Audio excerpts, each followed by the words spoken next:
السلام علیکم ورحمۃ اللہ وبرکاتہ۔ قرآن سب کے لیے اس سیریز میں آپ کا استقبال ہے۔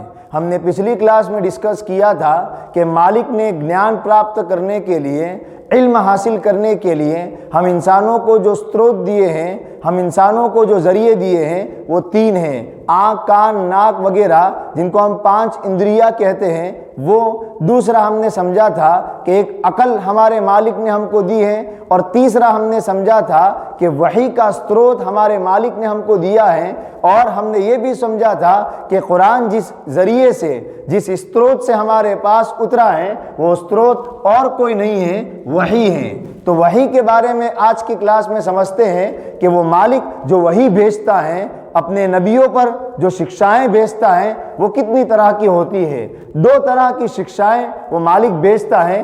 ایک خالص دینی قسم کی ہوتی ہیں، یعنی جس میں مذہبی کچھ باتیں اس نبیوں کو بتائی جاتی ہیں اور نبی پھر ہم انسانوں کو بتاتے ہیں۔ مذہبی قسم کی کا مطلب یہ ہے جیسے ہمارے مالک کو، یعنی ہمارے پیدا کرنے والے اور کریٹر کو کیا پسند ہے اور کیا چیزیں ناپسند ہیں، پسند نہیں ہیں، وہ مالک وحی کے ذریعے سے بتاتا ہے۔ اور یہ بھی بتاتا ہے مرنے کے بعد کیا ہوگا، دنیا میں کیسے زندگی گزارنی ہے، اس مالک کی عبادت اور ورشپ کیسے کرنی ہے۔ یہ سب باتیں وہ ہیں جو وہ مالک وحی کے ذریعے سے ہم سب کو بتاتا ہے۔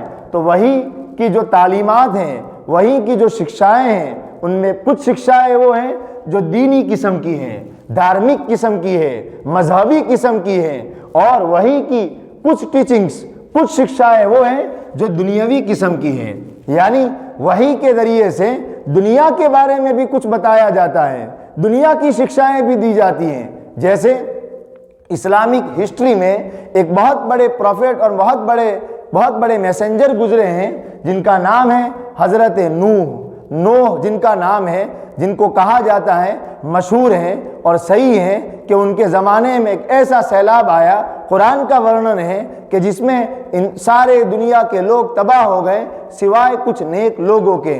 تو ان حضرت نوح علیہ السلام پر اللہ نے جو وحی بھیجی، جو شکشا بھیجی، وہ یہ بھی تھی وَاصْنَعِ الْفُلْكَ بِأَعْيُنِنَا وَوَحْيِنَا۔ آگے قرآن کریم میں ہے وَوَحْيِنَا، یعنی اے نوح، اے پیغمبر، آپ کشتی بنائیے، چونکہ اس زمانے میں جو عذاب آنے والا تھا وہ سیلاب کا آنے والا تھا، خوب پانی آنے والا تھا ہمارے مالک کی طرف سے، اس لیے اس مالک نے جو اچھے لوگ تھے، اچھے انسان تھے، ان کو پہلے سے الرٹ کر دیا اور حضرت نوح کو کہا کہ آپ ایک کشتی بنائیے اور بِأَعْيُنِنَا، ہم واچ کریں گے، وَوَحْيِنَا، ہم گائیڈ کریں گے کہ وہ کشتی کیسے بنانی ہے۔ اب دیکھیں وَوَحْيِنَا، وحی کا لفظ قرآن میں ہے، یعنی وحی کے ذریعے سے کیا شکشا دی جا رہی ہے؟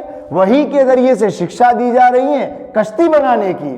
اس کا مطلب یہ ہوا کہ وحی کے ذریعے سے جو شکشائیں دی جاتی ہیں وہ دھارمک قسم کی بھی ہوتی ہیں اور دنیاوی کچھ بھی ہوتی ہیں۔ جیسے حضرت نوح کو ہمارے مالک نے یہ کہا کہ آپ ہماری نگرانی میں اور ہماری وحی کے مطابق کشتی بنائیے، یعنی مالک کہہ رہے ہیں ہم آپ کو سکھائیں گے کہ کیسے کشتی بنانی ہے۔ اس کا مطلب یہ ہوا کہ کشتی بنانے کا جو سروت ہے، جو گیان کا جو سروت ہے وہ وحی تھا۔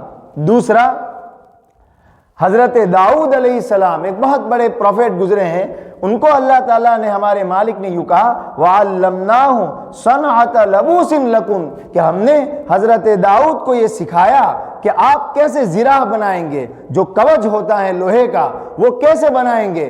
مالک فرما رہے ہم نے ان کو سکھایا۔ اس کا مطلب یہ ہوا کہ یہ جو لبوس اور زرہ اور جو کوچ بنانے کا جو فن ہے یہ بھی مالک نے، اللہ نے وحی کے ذریعے سے سکھایا۔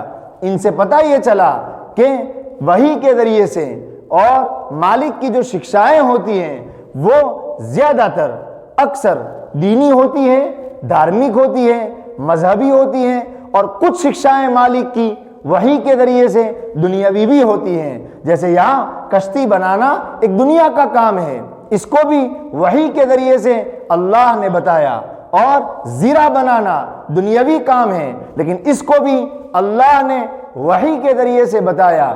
ان دونوں طرح کی وحی کی تعلیمات سے زیادہ تر دینی قسم کی ہوتی ہیں، کچھ دنیاوی قسم کی ہوتی ہیں۔ ایک بات اور ایڈ آن کروں کہ اس سے پتہ لگائیے، اس سے اندازہ لگائیے کہ شریعت کی نظر میں، اسلام کی نظر میں دنیا بالکل چھوڑ دیں، ہم دنیا کی طرف بالکل نہ دیکھیں، یہ مطلب نہیں ہے، بلکہ اسلام جو آیا ہے وہ دنیا میں بھی کامیاب کرنے کے لیے آیا ہے، اور آخرت میں مرنے کے بعد جو زندگی ہے اس میں بھی کامیاب کرنے کے لیے آیا ہے۔ تو اس سے دنیا کی اہمیت کو سمجھا جاتا ہے۔ ہاں، اسلام یہ کہتا ہے کہ دنیا میں ایسے مت لگو کہ اپنے مالک کو بھول جاؤ، دنیا میں ایسے مت لگو کہ تم انسان ہو یہ تم بھول جاؤ، دنیا میں ایسے مت لگو کہ تم بدکاریاں کرنے لگو، تم جرم کرنے لگو، تم کرائم کرنے لگو۔ اسلام یہ چاہتا ہے کہ دنیا میں بھی ہم آرام کے ساتھ زندگی گزاریں، اور آخرت میں آفٹر ڈیتھ، مرنے کے بعد بہت سکون سے زندگی گزاریں۔ ان شارٹ، وہی کی جو ٹیچنگز ہوتی ہے وہ دو قسم کی، دھارمک اور دنیاوی۔ اس سے دنیا کی اہمیت کا اندازہ لگایا جا سکتا ہے۔ ملیں گے نیکسٹ کلاس میں۔ السلام علیکم ورحمۃ اللہ وبرکاتہ۔